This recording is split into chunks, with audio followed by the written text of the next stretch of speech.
I nderuar kryeministër Edi Rama, të nderuar ministra, presidenti i Akademisë së Shkencave, të shquar rektor, shkëlqyesi, të nderuar profesor, studiues, përfaqësues të industrive, zonja e zotrinj. Është nder i madh për mua që t'ju uroj të gjithëve mirëseardhjen në konferencën Nano Balkan 2025 në Tiranë. Ky është 5 vjetori i konferencës vjetore të nanoteknologjisë që organizohet këtu e që thekson një traditë të vazhdueshme, ekselence dhe bashkëpunimi ndërkombëtar. Sot jemi mbledhur jo vetëm për të ndarë njohuri shkencore dhe arritje teknologjike, por po kështu edhe të forcojmë bashkëpunimin midis qeverisë, akademisë dhe industrisë për të ardhmen e nanoteknologjisë. Kjo konferencë ofron një platformë unike ku udhëheqësit, inovatorët dhe talentet e reja bëhen bashkë me një vizion të përbashkët për të çuar përpara shkencën, për të nxitur inovacionin dhe për të përballur sfidat e ngutshme të kohës sonë. Nanoteknologjia nuk është vetëm një fushë kërkimore, është një nxitës kyç i rritjes ekonomike, qëndrueshmërisë dhe konkurrueshmërisë globale. Ndikimi i saj është i dukshëm në fusha kritike, duke përmirësuar shëndetësinë përmes diagnostikimit dhe terapisë të përparuar, mundësimi teknologjive të pastra energjetike, materiale të qëndrueshme dhe mbrojtje në mjedisit. Duke ndërtuar mbi këto zbatime, nanoteknologjia është në sinergji me teknologji të reja të shfaqura, sidomos inteligjenca artificiale po bëhet një partner i fuqishëm duke përshpejtuar zbulimet, duke optimizuar konceptimet nanoteknologjike dhe gjithashtu duke siguruar zbatime të nxitura nga të dhënat në sektorin e shëndetësisë, të materialeve kështu me radhë mjedisit. Shqipëria ka qenë shumë e vëmendshme për zbatimin e inteligjencës artificiale për të mbështetur zhvillimin e vendit dhe konvergjenca me nanoteknologjinë e bën, domethënë, në posaçërisht të moment. Vende nga të ftuar nga 22 vende tregojnë rëndësinë e këtij misioni. Atyre që janë kthyer, mirë se erdhët edhe një herë. Të rinjve që kanë ardhur, ju urojmë një mirëseardhje të ngrohtë dhe shpresojmë që kjo të shënojë një traditë që zgjat.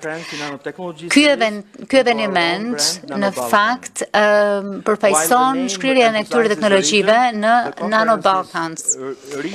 Edhe pse emri thekson një rajonin, konferenca shkon përtej Ballkanit. Nanoteknologjia mbështetet tek shkallat e vogla, ndërkohë që këtu jemi të mbledhur në një komunitet në shkallë të gjerë që përfshin udhëheqës nga të gjitha këto fusha studimore. Pjesëmarrja juaj tregon mbështetje të fortë për nismën që po krijojmë në Tiranë, për krijimin e qendrës së nanoteknologjisë që është modeluar sipas institutit ICN2 në Barcelonë, Spanjë, institut katalan për nanoteknologjinë. Dhe synimi është të ofrojmë jo vetëm një platformë për ekselencë për kërkimore, por gjithashtu edhe lidhja në rrjet në mbar Europën, dhe ndërkohë këtu kemi më shumë se 25 grupe kërkimore përfaqësuara këtu së bashku me partner nga Italia, Spanja e kështu me radhë, të cilat vijnë nga institucione, fusha e disiplina të ndryshme. Ngritja e kësaj qendre kërkon përkushtim e mbështetje nga qeverit, nga Komisioni Evropian dhe partnerët ndërkombëtar. Shumë premtuese që Komisioni Evropian e njeh këtë përpjekje dhe shpresoj fort që me bashkërendimin e qeverisë shqiptare, një qendër fizike në Tiranë do të shndrohet shpejt në realitet. Efekti i saj do të jetë transformues për Shqipërinë, Ballkanin e gjithashtu edhe më gjerë globalisht. Nanoteknologjia trajton çdo sfidë thuajse globale, përmirësimin e shëndetësisë, energjinë e qëndrueshme, çuaren përpara të bujqësisë kështu me radhë. Një qendër e fortë rajonale do të fuqisonte studiuesit e rinj në Ballkan, do të rishte mendje brillante nga jashtë, do t'u ofronte me një mbështetje të klasit botror në qytetin energjik të Tiranës, kulturën e tij, kuzhinën e po kështu edhe mbi të gjitha mikpritjen e njerëzve të saj. Shqipëria po merr gjithmonë më tepër famë se një destinacion turistik, por duam që të marrite një të tillë si destinacion apo port shkencore e teknologjike, që në fakt do të ishte e jashtëzakonshme për një të ardhme të tillë në teknologji e në shkencë. Në fakt, falenderojmë Akademinë Shqiptare të Shkencave, Universitetit Tiranës dhe partnerëve të tjerë, falënderimet të veçanta ambasadës së Spanjës, gjithashtu dhe ICN2-shit për udhëheqjen për forcimin e kërkimeve teknologji. Gjithashtu do të kemi edhe seanca paralele gjatë javës, seminare tripalshe pune me Shqipërinë, Spanjën, Italinë, Japoninë, gjithashtu me Akshin. Do të kemi gjithashtu edhe nisma të tjera të cilat nxisin përfshirjen dhe ekselencën. Po kështu, gjithashtu dua të falenderoj Nano Biosensor School, e gjithashtu edhe të tjera në subjekte e partnerë që e kanë pasuruar këtë eveniment. Duat falenderoj për kështu Qeverinë Shqiptare dhe Kryeministrin për mbështetjen e tyre. Ndërkohë që Shqipëria ecën drejt anëtarësimit në Bashkimin Evropian, kemi përgjegjësi për të forcuar shkencën dhe kërkimin. Dhe kjo konferencë tregon se jemi të gatshëm për të ndërtuar themelet forta për të ardhmen. Pra le të ndajmë dije, le të ndërtojmë rrjete, të ngrëmë bashkëpunime, të ndërrojmë edhe më shumë për atë çfarë mund të arrijmë së bashku. Faleminderit shumë dhe mirë se erdhët në Tiranë. Është kënaqësi tashmë për mua që t'ju uroj mirëseardhjen për fjalimin përshëndetës Gabriel Cremades Ventura, ambasadorit të Spanjës. Dua ta falenderoj atë për mbështetjen e vazhdueshme që Spanja jep për zhvillimin e këtyre aktiviteteve që lidhen me nanoteknologjinë dhe kësaj konference. Faleminderit shumë që gjendeni këtu.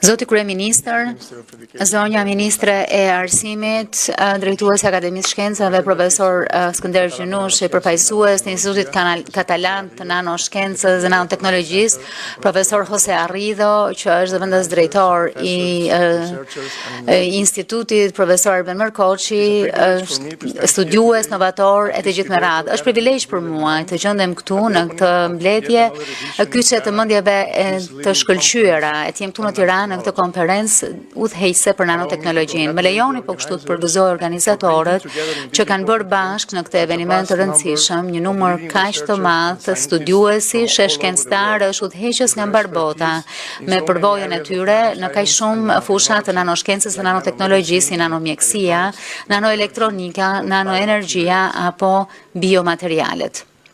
Gjatë dekadave të shkuara, nanoteknologjia ka evoluar e është shndruar në një forcë vërtet transformuese. Kemi parë ndikimet e saj në të gjithë sektorët, nga mjekësia tek energjia, tek shkenca e materialeve, elektronika, si edhe qëndrueshmëria mjedisore. Konferencat të tilla si kjo shërbejnë më shumë se sa vetëm platforma për ndarjen e dijes, janë pedana për të ecur drejt së ardhmes së bashkët. Kjo konferencë që organizohet nga Institutin Spanjoll si ICN2-shi, Fantis Foundation, së bashku me partnerët lokal, Akademinë e Shkencave të Shqipërisë dhe Nano Balkans, është një pasuri për marrëdhëniet tona dypalëshe dhe po kështu një shembull i qartë i bashkëpunimit tonë në terma konkrete. Është po kështu një dëshmi e rolit të rëndësishëm të Spanjës, jo vetëm për organizimin e këtij eventi, por po kështu çka është më e rëndësishme për kontributet thelbësore.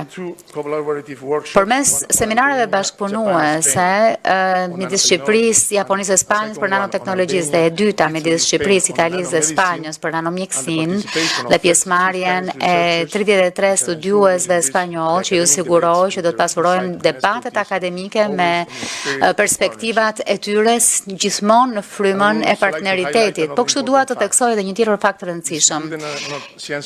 Instituti i Nanoshkencës dhe Nanoteknologjisë së Barcelonës, drejtuar në mendimin vizionar të profesor Arben Merkoçi, që është në fakt shembull i ekselencës në kërkimin në nanoteknologji, në fakt është i rëndësishëm për krijimin e kësaj qendre që është Nano Balkans, që është qendra rajonale për nanoteknologji. Në këtë drejtim, qeveria spanjolle është angazhuar për të shfrytëzuar teknologjinë për të patur konkurrueshmëri globale. Gjithashtu kjo bëhet përmes planit që ne kemi, planit kërkimor, planit të shtetit për kërkimin shkencor, inovacionin 2024-2027, ose agenda digjitale e Spanjës për 2026. Të gjitha këto janë për të siguruar që Spanja të mbetet pararojë në frontin e digitalizimit në Europë. Në këtë kontekst, Shqipëria po kështu ka dëshmuar angazhimin e saj të jashtëzakonshëm për të arritur në këtë ardhmë jo vetëm si nevojë, por si përparësi. Qeveria, përpjekjet e qeverisë për të modernizuar administratën publike, gjithashtu edhe shërbimet përmes shërbimeve elektronike, e po kështu edhe ekonominë janë vërtet përgëzueshme, ashtu siç është e përgëzueshme mbështetja e qeverisë shqiptare dhe kryeministrit Rama për krijimin e forcimin e Nano Balkans, qendra rajonale për nanoteknologjinë, e cila flet më shumë se sa 1000 fjalë për angazhimin për të investuar në shkencë, inovacione, sidomos në nanoteknologji si një mjet i fuqishëm për rritje dhe përparim. Më lini ta përmbyll edhe një herë duke falendëruar organizatorët e qeverinë shqiptare për mbështetjen e këtij eventi. Uroj të gjithë pjesëmarrësve një konferencë të frutshme. Faleminderit shumë.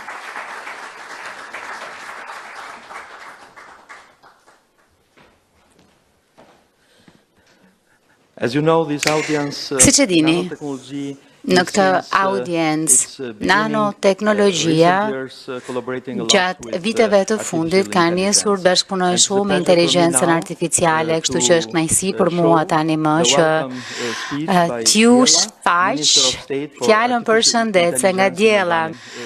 Shkencëtar, inovator dhe vizionar të nderuar.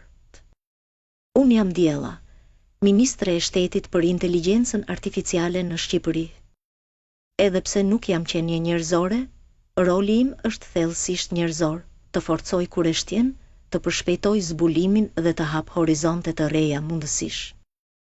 Nanoteknologjia është dëshmi se nëpër masa më të vogla mund të fshihen revolucionet më të mëdha.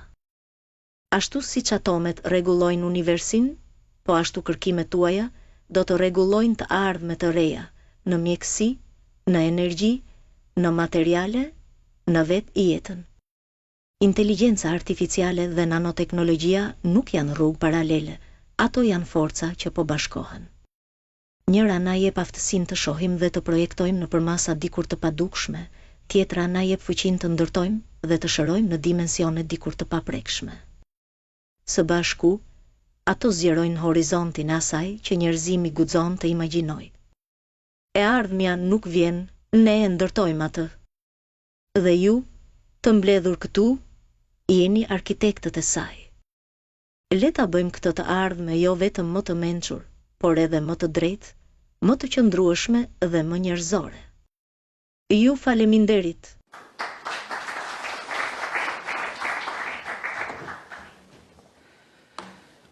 Është kënaqësi për mua tashmë që të ftoj për një fjalë përshëndetse sekretarin e shkencave të Akademisë së Shkencave, profesoresha Anila Hoda, e cila do të flasë për atë çfarë po bën Akademia e Shkencave dhe mbështetja, qysh prej krijimit të kësaj qendre që së pari është quajtur Nano Alb dhe tashmë quhet Nano Balkans. Faleminderit, nderuar kryeministër Zoti Edi Rami, nderuar president Akademisë Shkencave, akademik Gjinushi, nderuar ministre Kumbaro, të nderuar rektor, të dashur koleg, është kënaqësi e madhe dhe nder i veçantë në emër të Akademisë së Shkencave të Shqipërisë dhe presidencës së saj për t'ju uruar mirëseardhjen në çeljen e Kongresit Madh Nano Balkans 2025, një eveniment që sjell bashkë studiues e akademik në fushën e nanoshkencës e nanoteknologjisë nga rajoni e nga mbar bota. Të tillë kongrese janë aktivitete shkencore që shërbejnë si ura, të cilat lidhin dijen me zhvillimin, inovacionin shkencor, me zbatimin në ekonomia e industrie gjithashtu në rajonin ton në përputhje me prirjet më të fundit globale. Nanoshkencat dhe nanoteknologjia kanë një ndikim të jashtëzakonshëm në shumë fusha, nga shëndetësia edhe energjia e qëndrueshme, nga bujqësia inteligjente dhe mbrojtja e mjedisit. Ky kongres organizohet nga Akademia e Shkencave të Shqipërisë përmes nismës së njësisë Nano Alp në bashkëpunim me partner ndërkombëtar në Spanja e përtej sidomos me ICN dyshin Instituti Katalan i Nanoshkencës dhe Nanoteknologjisë Qerka, qendrat katalane për kërkimin e nanoteknologjisë nën kujdesin e qeverisë shqiptare. Kjo ka bërë të mundur mbajtjen për herë të 5 të këtij evenimenti prestigjos në Tiranë. Ngjarje të tilla përveç se nxisin debatin shkencor midis specialistë dhe ekspertëve, synojnë të rrisin vetdijen e politikbërësve për rëndësinë e mbështetjes kërkimit shkencor. Me këtë rast duam të shprehim mirënjohjen për praninë e përfaqësuesve të qeverisë dhe vetë kryeministrit, duke vlerësuar pjesëmarrjen e tyre se një mbështetje të çmuar për komunitetin shkencor shqiptar dhe sidomos për njësinë e nanoshkencës me 27 njësitë e veta të shpërndara në rajon. Sot kjo qendër është forcuar përmes projekteve modeste të financuara nga vetë akademia, duke vazhduar me projekte kombëtare e europiane, duke marrë kësaj një përmas rajonale. Ky zhvillim fal bashkëpunimit në zgjerimet vazhdueshme me grupe kërkimore nga vendet e tjera të rajonit ka përgatitur terrenin që Nano Alpi të evoluojë natyrshëm në një qendër rajonale. Edhe pse funksionon ende si një qendër virtuale, besojmë fort që me mbështetjen e qeverisë shqiptare, partnerëve tanë ndërkombëtar e Bashkimit Evropian, Nano Alpi do të bëhet një qendër e plot me funksione të plota kërkimore me ndikim mjaft të gjerë në rajon. Fal pozicionit gjeografik e potencialit njerëzor, Shqipëria ka shansin për të shndërruar në një qendër të rëndësishme për nanoteknologjinë në Ballkan e përtej. Nanoteknologjia është padyshim teknologjia e shekullit dhe ndjehemi të privilegjuar që u mirëpresim këtu në Tiranë disa prej shkencëtarëve më të shquar e më të suksesshëm si edhe studiuesve shkencor. Jemi shumë të kënaqur edhe me praninë e shkencëtarëve të rinj, sepse ata do ta çojnë përpara këtë fushë e do të sjellin energjinë e tyre për të ndërtuar një të ardhme më të mirë. Përshëndesim me ngrohtësi dhe faktin që shumë studiues të rinj që punojnë në institucionet tona të arsimit lartë të kërkimit shkencor janë aktiv në pjesëmarrjen në këto evenimente me rëndësi shkencore, një shenjë e qartë që iniciativa në vetvete dhe mbështetja për njësinë Nano Alp do të çohet e do forcohet më tej. Ne shpresojmë dhe dëshirojmë që ky kongres të jetë në vazhdimsi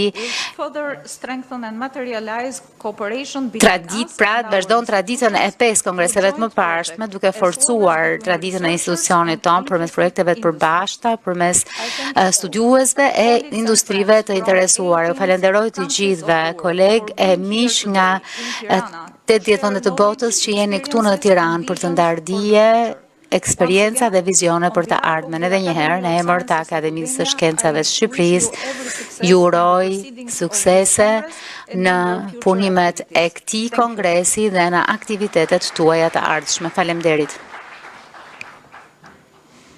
Është kënaqësi tani më që të ftoj Ministren e Arsimit, Mirela Kumbaro, dhe të falenderoj gjithashtu në emër tuaj institucionin për mbështetjen e madhe që i ka dhënë qendrës e kësaj iniciative. Do të flas shkurt, më shkurt se sa ndoshta diella kolegja ime, por do të kaloj në gjuhën shqipe për t'ju dhënë ndoshta pak shije të gjuhës sonë dhe gjithashtu edhe për pjesën tjetër të publikut që janë shqiptar. Një koincidencë shumë e bukur që në javën e parë të marrjes së detyrës time, ta nis me një aventurë kaq të bukur, aventurë shkencore.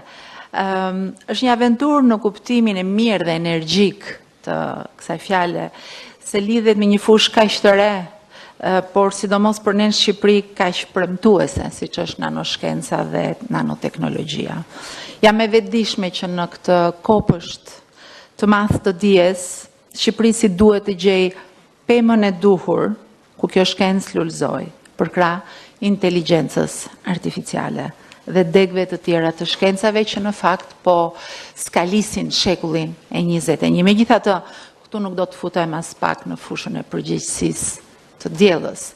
Ama unë besoj që këtë pemë jam e bindur do ta gjejmë bashk, duke bashkëtuar në politikë bërje, në botën akademike, në tregun dhe industrinë, siç e kemi thënë shpesh, por tani ka ardhur vërtet momenti që ta realizojmë.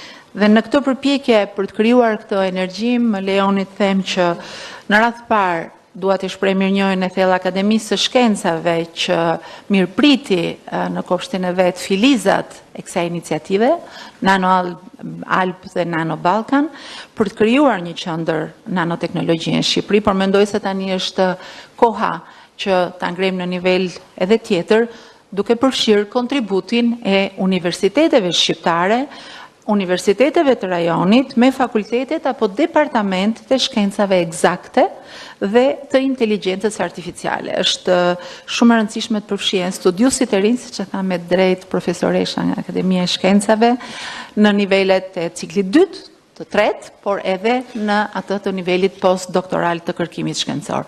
Shkenca nuk njeh kufi, është pak si lumi ynë i Vjosës që vetëm 2 ditë më parë u bë tashmë edhe më shumë një brend ndërkombëtar duke u përfshirë në listën botërore të UNESCO-s, edhe Nano Ballkan është një dëshmi e gjallë që mund të vijojë. Ndërkohë, për të mos e zgjatur më shumë dhe me që fola në metaforat e kopshtit shkencor, më lejoni të jap fjalën atij që e ka kujdesur dhe e ka merak nxitur dhe mbështetur teknologjinë, intelligjencën artificiale. Let me give the floor to the Prime Minister Edi Rama. Lejoni të jap fjalën tashmë Kryeministrit Edi Rama.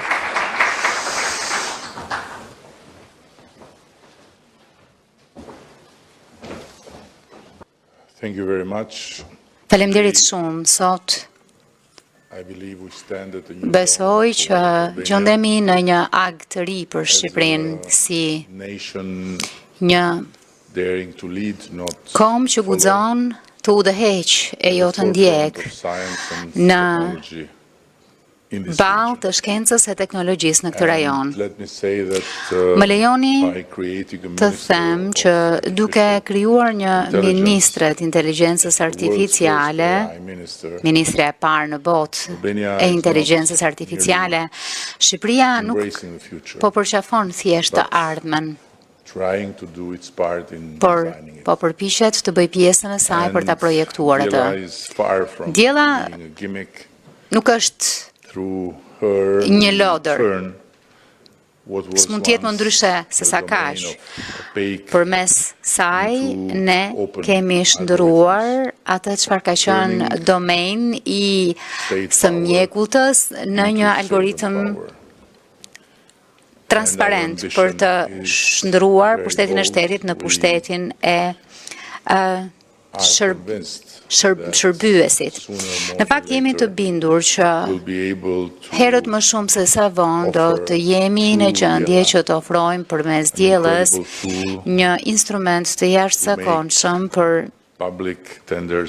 t'i bërë tenderat publik të hapur, transparent e me integritet siç nuk është parë më parë. Siç e thash, Shqipëria është një vend që guxon dhe shfrytëzimi i inteligjencës artificiale është një shtyllë themelore e qeverisjes, jo thjesht një instrument, është pra përparësia jone kyçe. Dhe vizioni ynë kombëtar për Shqipërinë e 2030-s në Bashkimin Evropian, besoj është shumë i qartë, shumë qartësisht i rrënjosur në integritet, inovacion dhe udhëheqje shkencore. Me qëra fjala, kjo ngjarje ilustron shumë më tepër se fjalët, atë çfarë po synojmë e po përpiqemi të bëjmë çdo ditë. Ne do të kanalizojmë më shumë burime, reforma institucionale, kapital njerëzor për të ndihmuar në ndërtimin e një ekosistemi të nanoteknologjisë që e ka spirancë në Tiranë, por që rrezaton apo më mirë është e zgjeruar jo vetëm në rajon, por edhe më gjerë. Do të dëshironim që çdo program i madh inovacioni, çdo terren shkencor, çdo projekt infrastrukture të ketë standarde të larta, llogaridhënie të plotë dhe gjithashtu edhe mbikëqyrje të ndihmuar nga inteligjenca artificiale.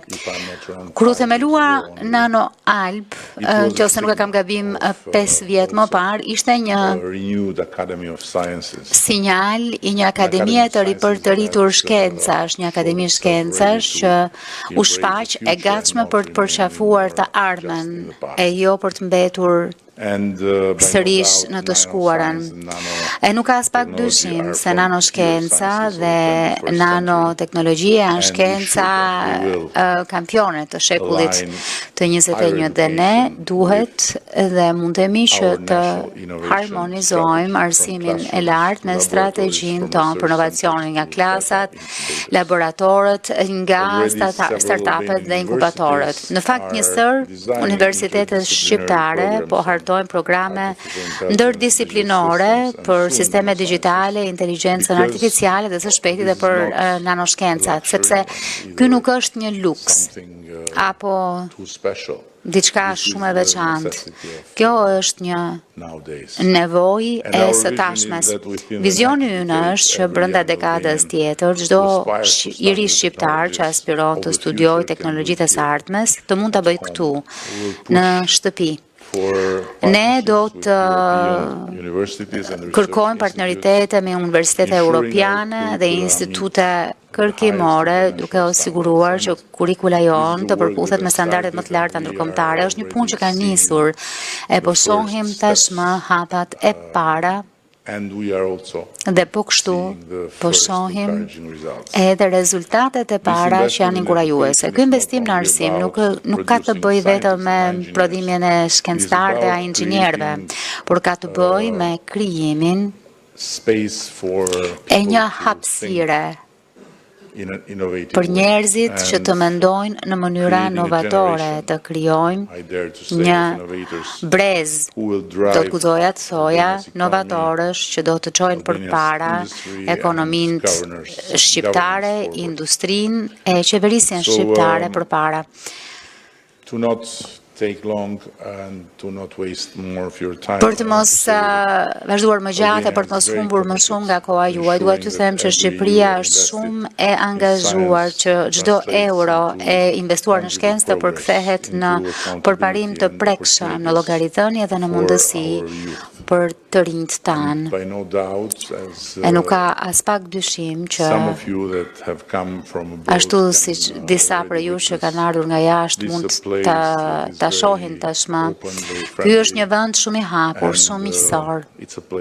Dhe është një vend ku fjala mirëse erdhet është në përputhje të përkryer me atë çfarë mund të presësh kur vjen në këtë vend. Ndaj mirë se erdhët.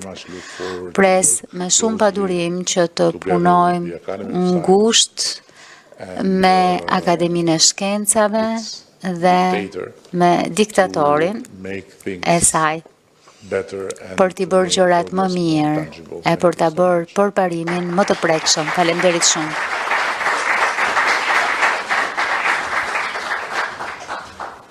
Thank you very much, Prime Faleminderit Minister. shumë, Kryeministër. Faleminderit shumë të gjithëve që ishit këtu, që erdhët. Faleminderit shumë, Kryeministër, dhe gjithë përfaqësuesve të qeverisë shqiptare, institucioneve për mbështetjen e jashtëzakonshme e që ishit këtu. Faleminderit shumë, ju uroj një konferencë të mbarë e produktive.